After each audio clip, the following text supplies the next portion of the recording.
So anyway, as you know, I'm from Israel. I'm from Jaffa. Jaffa is a very old port. It's a 10,000 years old port, a functioning port for the last 4,000 years, still functioning.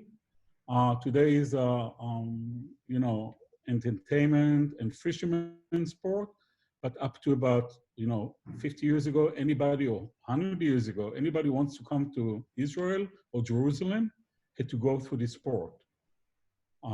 This is the view of Tel Aviv from Jaffa. This is my studio, as you saw in the movie. I have 2 wheels. I used to have more, but I don't teach in my studio anymore. I have 3 electric kilns. And then I have 1 reduction kiln. I used to have another one behind. It's not there anymore. That's a Rode German reduction kiln, a gas one, and I have 5 raku kiln or smoke kilns.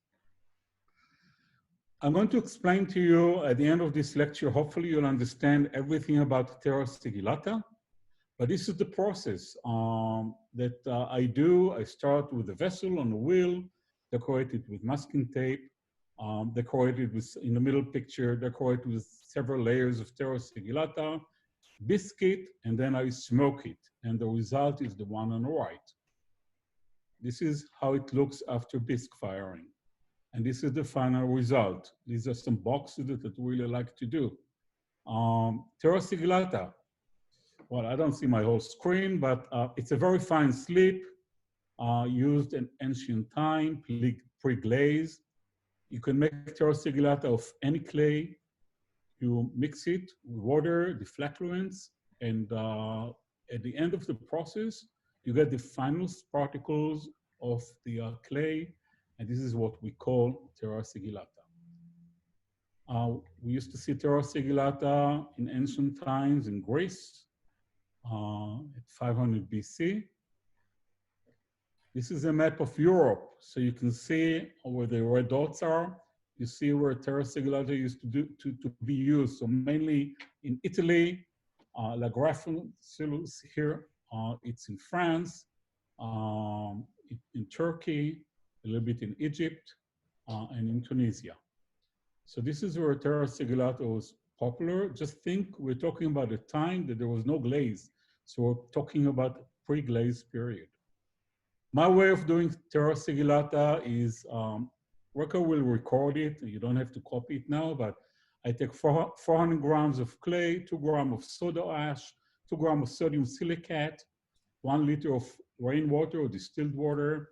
I mix it very, very well with a mixer, and you can decant it after 24 hours. I leave it to stand on the side for 7 days, and then in a plastic bottle, make the holes and take the middle section, which is the Terra Sigillata. This is typical of 7th to 5th century BC. This is called black figure pottery. Everything you see in black here was painted with Terra Sigillata. It was Terra Sigillata that was made from the same clay as the body was made. So they made the body, they made Terra Sigillata, painted, and then it went through reduction firing. I'll explain it in a minute. And wherever it was painted with Terra Sigillata, it turned black. And I'll explain to you why. This is the opposite, as you can see. The background, this is called white figure pottery. It's a little bit later, 520 BC. The background was painted with Terra Sigillata, so the background is black, and whatever was not painted is the color of the clay we see. And the way we do a vessel from terracotta. We paint it with Terra Sigillata. Then we heat it up to about 900 to 1,000 centigrade. We start to reduce. We close all the opening of the kiln, and maintain it at that temperature for a while, about an hour. That's in ancient times. We can still do it today. And then we open and do oxidation. What happened is that wherever we painted with Terra Sigillata, the Terra Sigillata added another iron and oxygen, and the structure of the molecule became Fe3O4. It was before Fe2O3. Fe3O4 is black. That's why wherever we painted with terra sigillata, it stayed black. Everything else turned into its original color. Now, at that time, people used clay, vessels of clay for everything, for eating, for cooking, for everything. Actually, in Europe, they really liked it in the red color. They didn't want it to become black. So they developed a way how to keep it red and not adding the oxygen and the iron. Most of the vessels were done with mold. This is a French piece, but it doesn't matter. So it was a clay mold they used to do the vessel. Just to mention, this is in Ephesus in Turkey, a picture I took, but they used to know how to make pipes from clay. And they used these pipes for the kilns. I'll explain it in a minute. So this is a pipe used for sewer in a house from that period. As I mentioned, they really liked, they didn't want everything to turn black in reduction. So they had to build a kiln that there will be no reduction in the kiln. So the way they did it, the material, the burning material is wood, and the heat went through the pipes. So there was no reduction in the kiln. It was only oxidation. They could put terra sigillata vessels one over the other inside this kiln and made firing with wood, and still never got the reduction. So this is, you know, if you know how it's being done in China, even today, they put everything inside saggers to maintain, you know, that the vessel will not get the smoke and, you know, the debris of the wood. They were much smarter in old times in Greece and Athens, you know. This is how it looks today. This is in France. So actually they preferred the beautiful red color, and all the vessels were like this. It ended at about the 3rd century. This is in Germany. Again, they used to build huge, huge kilns. This one could carry 40,000 pieces. And again, wood fired, heat go through the pipes, and this is how they oxidized everything. This is in my kiln, in my Raku kiln. As you can see on the left side, I painted with some terra sigillata. It went through about 900 degrees reduction for about 45 minutes. And then when I cooled down, you can see some of the terra sigillata turned black. And actually the one is red art. The one that turned black is red art, which is an American clay. And the other one is a clay that I collect here in Israel. So this is to prove how the Greek used to do it and how we can do it today if we want to. As I mentioned, now we go through different firing process.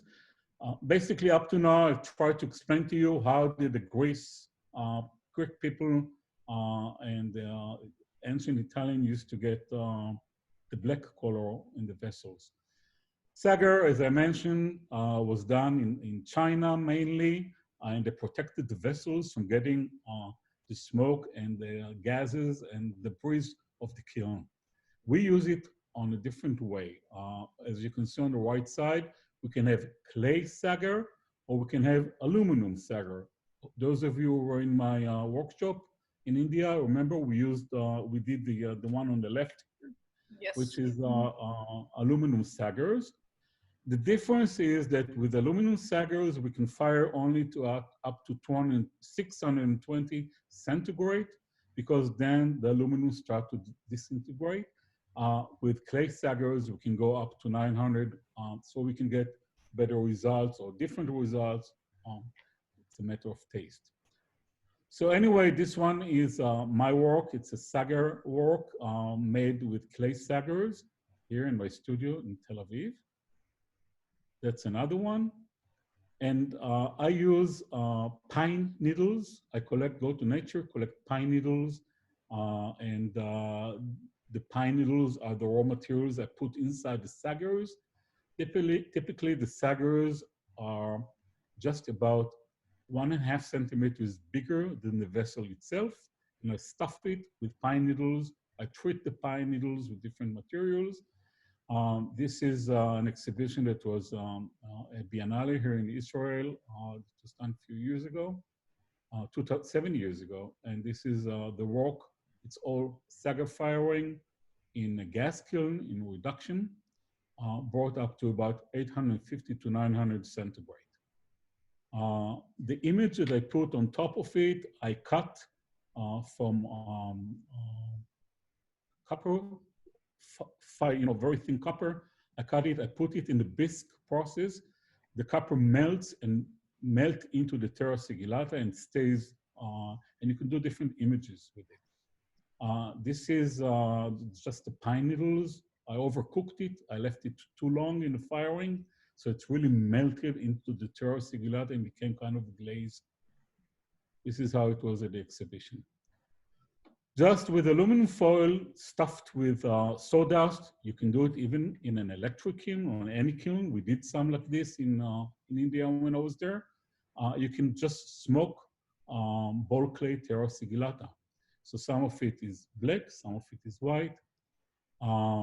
This was terra sigillata that I tinted with some iron oxide, and it was an aluminum sagar in oxidation kiln with sawdust. This is another one of those. You can still see that when there was not enough sawdust, you see the reddish terra sigillata underneath. This I probably did about 7 years ago. This was from the same technique with aluminum sagar and sawdust. This was an exhibition I had in the Israeli Opera House. And that's another one of those techniques. Back to sagar. This is clay sagar with pine needles. Some of the lines on top, sometimes I put copper wires. If you put copper wires in the bisque, you really create black lines on the vessels. This one was in Jindijan. There was a Biennale there in China 9 years ago. Looks, another planet. This was in Korea. It's in the collection there in the museum. Again, the outside is sagar firing. Inside, I cover it with gold, real gold, 23 karat gold foil. This was in the Biennale in Romania. I've been there many, many times. I was a judge in that Biennale last year. This was in a museum in Spain called Alcora. Again, it's a sagar firing piece with all the lines are created by pine needles. That's even an older piece, which is, two-dimensional pieces that it's tiles. I like to make murals. I used to like to make murals. You'll see in a while. And that's the building of my studio. That's a church at the entrance to the Jaffa port. Again, that's, in a way, it's reverse painting. It's a different technique. I paint it on plasterboard, then I pour over liquid clay, let it dry for a while, and I lift it up, cut it into tiles, and then sagar it in clay sagar. So this is this series of buildings. Those are typical buildings in Jaffa. Some of them were built by the Turks, some of them were built by the British when they controlled. The British didn't control only India, they controlled this area as well till 1948, when Israel got its independence. So that's an old church. And you can see I play with the amount of light here. It's going from dark to lighter to dark, all sagar fired. That was 6 years ago in the Biennale in Boston, near Boston, Lexington. Again, different terra sigillata. I'll talk about it in a minute. I go to nature, I collect clay in nature, and I make terra sigillata. So I have a collection of different terra sigillata from nature. I have some from India as well, and I use it. I never make teapots. That was a special order. I don't make them. I just did one with terra sigillata. This was made for an exhibition. It was homage to Athenian feast. It was at the Benimini Gallery. That's where I teach here in Israel. It was 6 years ago. And so the motifs were Greek motifs with my technique. My technique is different than what the Greek used because I just smoke everything. So wherever can take smoke will take smoke. The Greek changed the structure of the molecule to Fe3O4. I don't do it. I just smoke in my work. Using aluminum foil, you can use some iron chloride. I think we did it when I was in your studio, Reka. And you can get this kind of results. Over terra sigillata, put iron chloride, and you put it in aluminum foil with some smoking material. And this is a beautiful result. This is another one of those. And it comes differently, depends on your reduction, depends how much oxygen was inside. That's another one. Terra sigillata, iron chloride gives very interesting results. Back to what I did before, about 2011, I had a solo exhibition in a museum here in Israel, and that was the story of my family, of my country, and I call it Astelas, which is memory stones. And then I divided it to different sections and sent it to different museums in Europe. It talked about the Holocaust, the wars of Israel, so different museums got different sections of it. The picture and the main picture here is my grandparents, and that's a saga fire. My grandparents died by the Nazis in Second World War, so that was the wedding day. And then on the left, on the right side, it's myself and my tank driver in the 73 war in Israel in Golan Heights. It's in war against Syria. Anyway, those are T-balls. That's one of my first trip to Korea. And at that time, I did Sagar T-balls. So you can see how I collect clay everywhere I go. This is in Israel. The woman on the right is Anna Mette. She's from Denmark. She came to visit me, and she took this picture. And again, let's talk a little bit about this piece. Each color here is a different country. Basically, I called it the universe because each layer is a different country. So basically, you saw in the first slide I showed you, I do a vessel on a wheel. I paint it with a layer of ball clay terra sigillata, and I bisque it to a very low temperature, typically to about 700. And then I must, because I bisque it to 700 degrees, it's harder. So I can put masking tape on it, and then I start to decorate it with different terra sigillata. Then I bisque it to about a little bit over 1,000, 1,020, 1,050. And then I smoke it in a special kiln for smoking, but basically you can smoke it with sawdust in a kiln, and this is the result. So this is the technique I developed, and this is all those same technique. On top here, on top of this box, it's a like a naked raku, but it's a one-step, what we call one-step naked raku. So I can do it in the same smoking process. Some more boxes, mixture of naked raku and my terra sigillata technique. That's another one, another ball that I made, same technique. I don't remember what, about 4 years ago, I had a solo exhibition here in Tel Aviv, and I decided I'm going to paint my friends and people who surround me in my life. So the one on the left is Anna Mette, I mentioned her before. The one on the right is just a contractor who walks by in my studio every day. So I did quite a lot of them. This is Tuzum, a very dear friend of mine from Turkey. We've been many times, we've been in juries, in different exhibitions. He lives in Kusadashi, and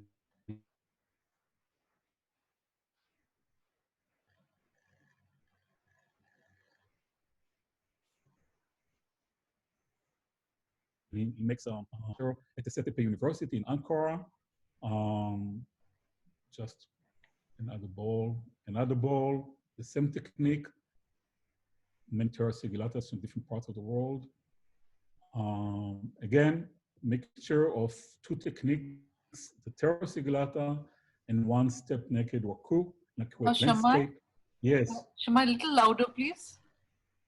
louder. A little louder, yeah. Thanks. Okay. Is it better now? Yes, yes, thank you. Okay.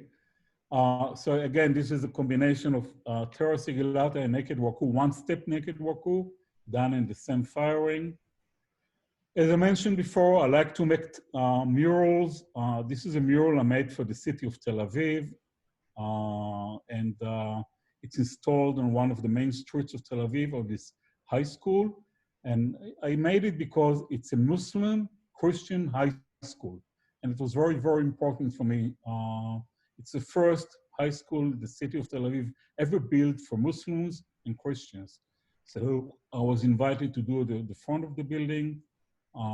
And it tells the story of Jaffa and Jonah and the whale and this different stories of the city of Tel Aviv.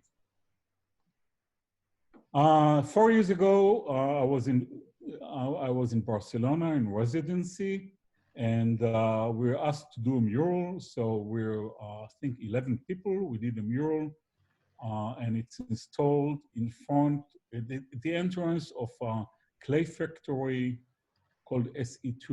I forgot the name of it. Anyway, you recognize Adil on the lower left side. Adil was there as well.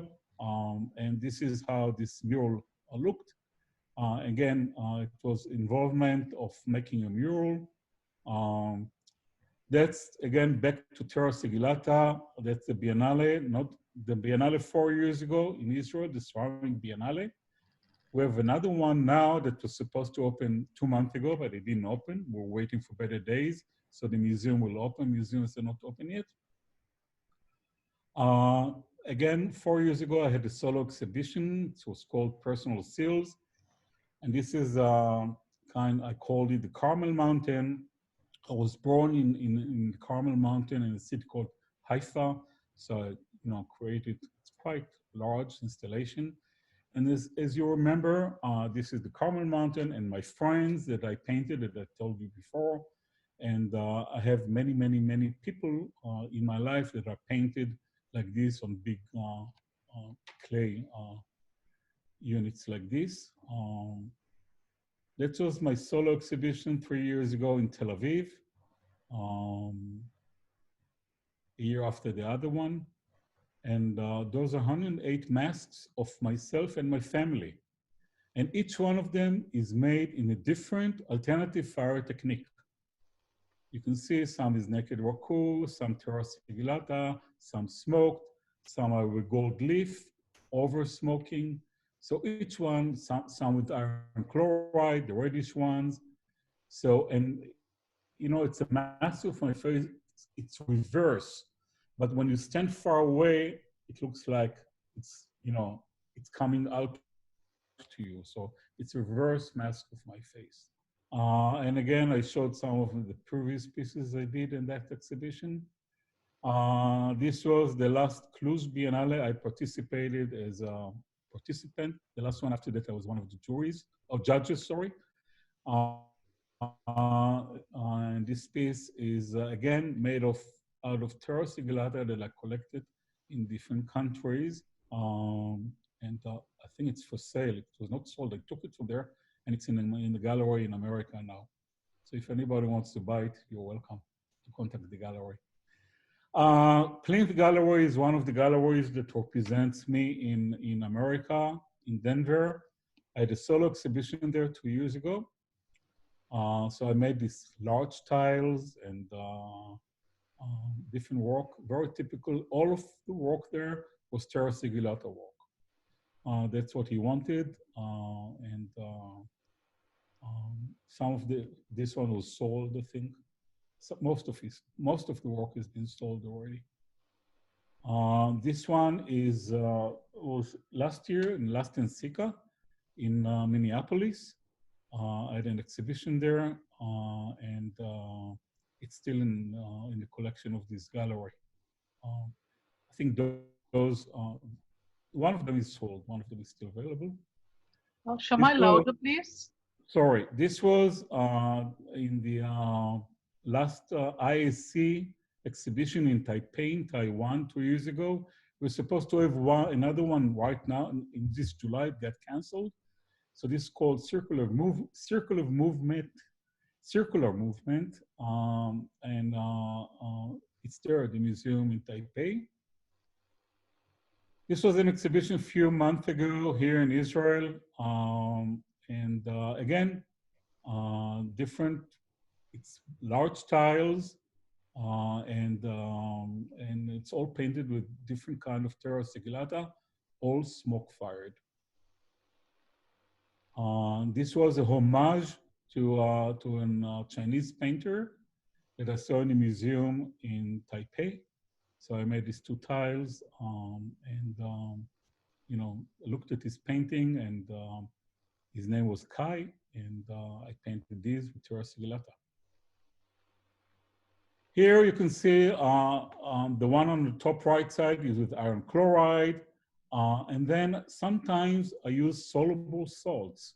You know, it's different chlorides that are soluble in water.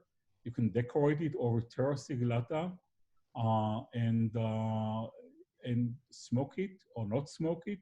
The one on the lower left side is not smoked at all. So I'll talk about these soluble salts in a minute. Pit firing, you put your clays with terra sigillata in a pit, put a lot of sawdust, cobalt, different of salts, different materials from nature. This was done with some of my students here in Israel. You ignite it, and this one I did in Kuşadası in Turkey on the beach. I think it was 4 years ago. You know, you put different salts, seaweed, apple, you know, fruits, whatever you can find to give you effects. And this is how it looks before you clean it. And this is how it looks after you clean it. Wow. And that's all from pit firing, from that pit firing I showed you. That's another one. And the green color comes from seaweed. You collect it from the ocean, you dry it out, and you put it in the pit. And you get different colors, which is every time comes different. It's pretty, you never know what you'll get. This is another pit firing. This was in an exhibition here in the Opera House. Raku, you know, I don't do a lot of raku as a raku, but I teach raku. So this piece I made probably 18 or 20 years ago at Harvard. I teach there in the summer. This is raku made by a raku family. So this one is $200. This is $40,000. Oh.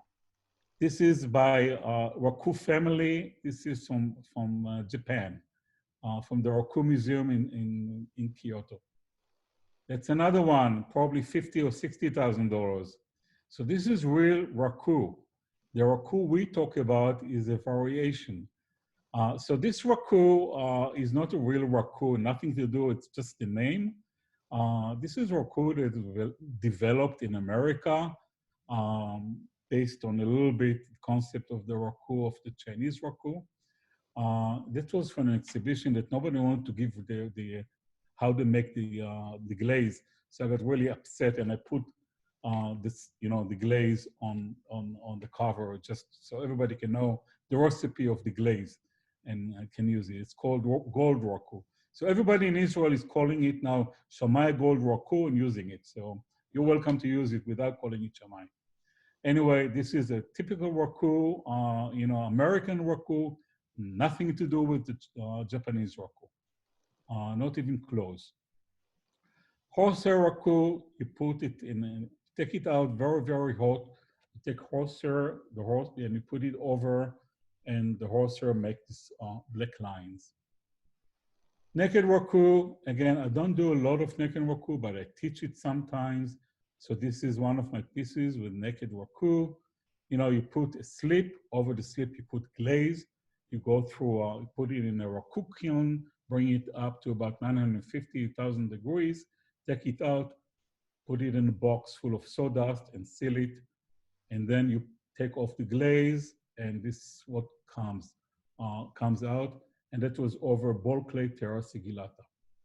The same thing is this one, and here we have 4 examples. Each one of them is a different slip. Different slip gives you different results.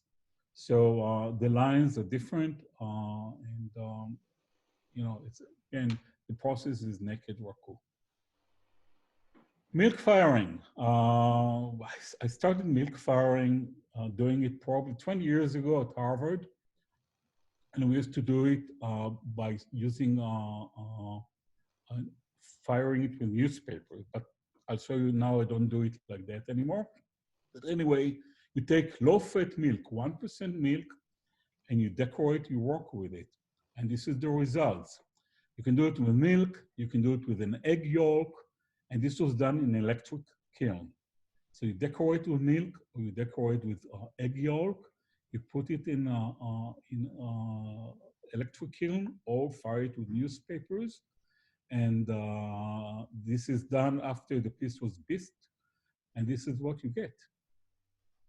Which is very quick, very easy. If you don't have a kiln, you can do it just with newspapers. You don't need the kiln. So it's wonderful for workshop with kids and wherever you have no access to kiln.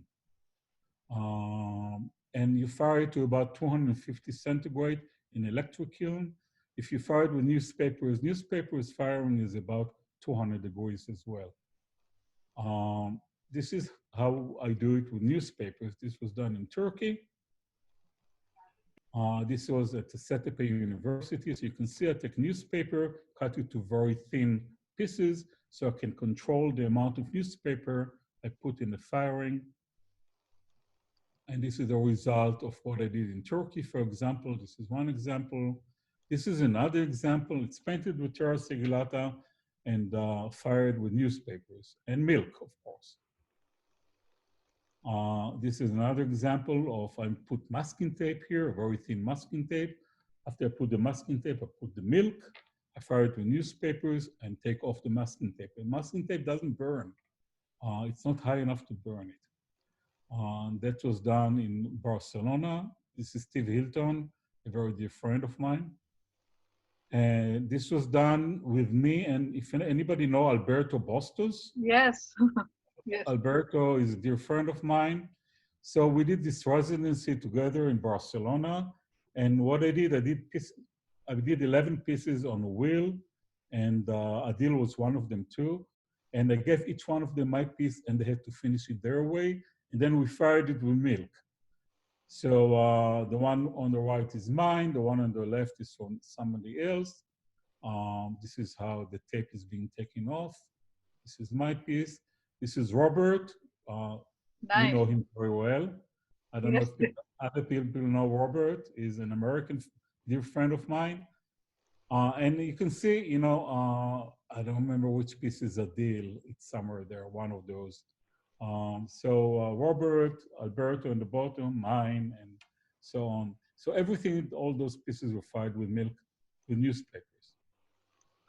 Obvara is a technique that was developed in Belarusia and Russia. It's basically taking wheat, white wheat, yeast, sugar, and water, and you heat your pieces to about 980 degrees in a kiln. Take it out, dip it into the mixture of the Obvara and then in water.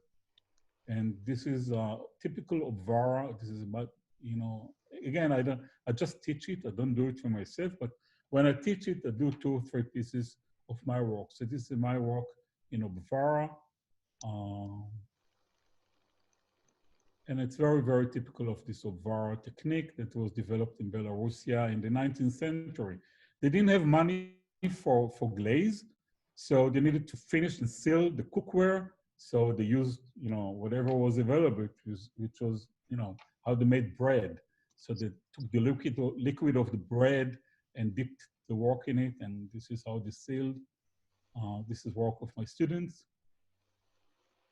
Okay, pigment luster. About 16 or 17 years ago, there was a guy called Alan Kegger Smith. He was a dear, dear British man, an English guy who just died a month ago in his late 90s. He came to Harvard and I was his assistant.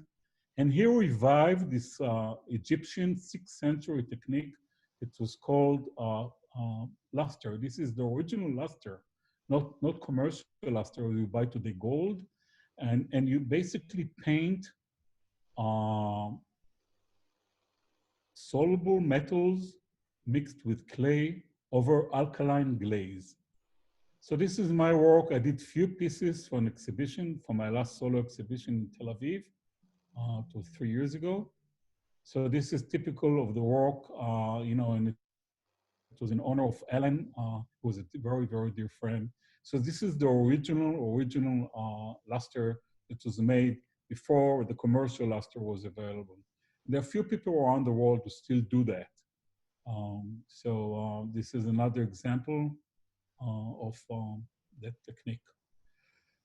A year and a half ago, I was invited to come to go to an island called Nevis in the Caribbean, and I invited 3 more friends of mine. One of them was Adil, to do a mural with local kids. We worked with 2 groups of 20 kids for a week, and we did a mural with them. And as I mentioned, I like to make mural, and meeting these kids who had no background for art, has never done art before, was amazing. It's a friend of mine who has a house, and he inherited a studio on the island, moved it to his land, and decided to do it. He financed everything, and he donated, invited me and all the other friends. We had 2 kilns there, and it was an ordeal. It was not an easy thing, but we did a beautiful mural with the kids, and the kids were wonderful. They've never touched clay in their life. So that was very, very special. I think in this picture you can see Adil. I don't see him. Can you see him? He should be on the right side, right? So that's one of the groups of the kids and us, 4 people who came to teach them. And this is what came out. The concept I developed was, and I wanted them to do 3 tiles. One was a step of the right leg. Some of them did the left leg. And I told them 1 tile would be your life today on the island and your life in 20 years from now. And what came out was pretty amazing. Some of them wanted to be musicians. One wanted to go to Africa to find out the roots of her, the grandparents were all slaves. So that was an amazing experience. This is the outcome of that, and this is the mural. Okay, we're toward the end, believe it or not. We did it fast. In the summers, I teach in Boston, and I've started to do it many, many, many years ago. It just got canceled this summer because the studio is closed. So, this was where I started to do ceramics. Now I teach there a few years ago. We built a soda kiln there. So this is me helping to build a soda kiln. And this is the soda kiln. So in the summer, sometimes I fire a soda kiln. This is just, last summer, less than a year ago, I was teaching alternative firing workshop. And this is what came out of that workshop. Again, we did some Sagar smoke firing. This is the results.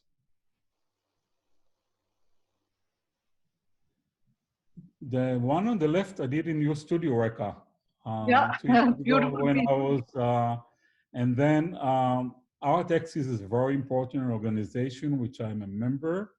So I donated it to them a few months ago, and they put it online, and a photographer from Philadelphia bought it.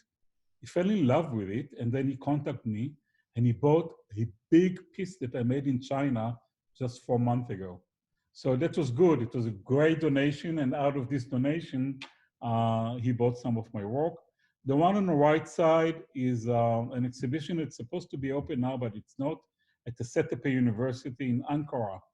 But it will open eventually.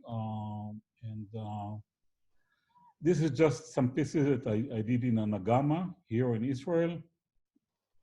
In September 19, which looks like a long time ago, but was not, I was in China, in Zibo.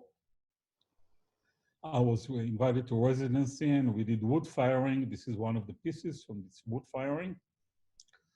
At that time when I was there was an exhibition here in Israel, he, she, so that's one piece of mine that was in that exhibition. This is typical again, this is a new work that hasn't been exhibited yet. It will be exhibited in 2 months here in Israel called Thoughts of Masada. I made it 4 months ago. Terra sigillata, smoke fired. You all know how I do it now. That's the same work. Birds of the Steep Slope, Biennale of Israel 2020 was supposed to open 2 months ago. It's closed. This is how it looks at the museum. It's a big installation. Hopefully it will open next month. I hope so. And it's supposed to be open for about 8 months. It's a huge biennale, not only of ceramics, ceramic, paper, metal, in the whole museum. It's a huge museum here in Tel Aviv. So you see it before anybody else. A few months ago, Rhonda Wheelers wrote this book called Terra Sigillata, Contemporary Technique. It's a great book for anybody who likes Terra Sigillata. I have a chapter there of the way I do things, but she went ahead to very contemporary people who use Terra Sigillata in different ways. It's a really nice book. So if anybody interested, it's available.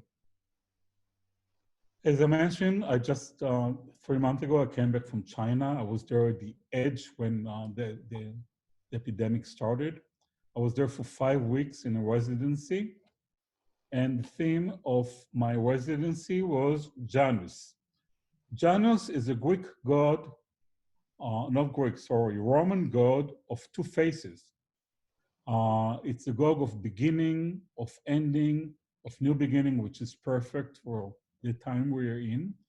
So I started to do this. This is my face. So 2 masks, the front and the back. From the back, it comes out and it looks as though it's looking at you. So it's 2 masks together, and I call it Janus, the god of beginning and end. And then I took my other work that I used to do only 1 piece. I just did from everything I did Janus, 2 of them together.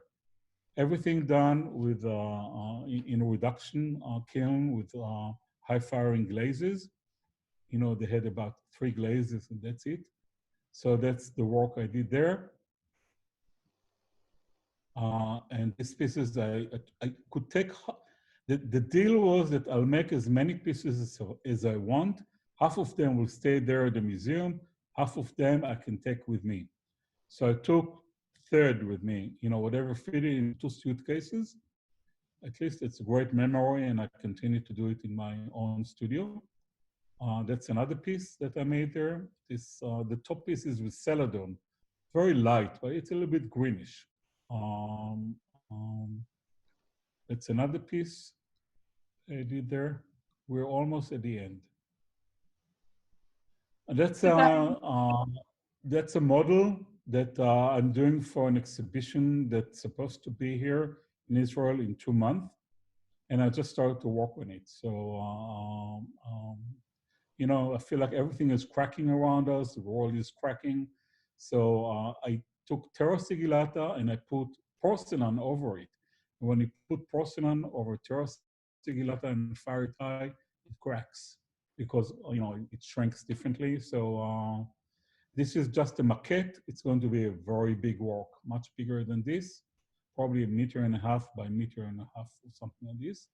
So I started to work on it in the last few days. So hopefully I'll finish it in 2 months and it will be in that exhibition. And that's it. Thank you.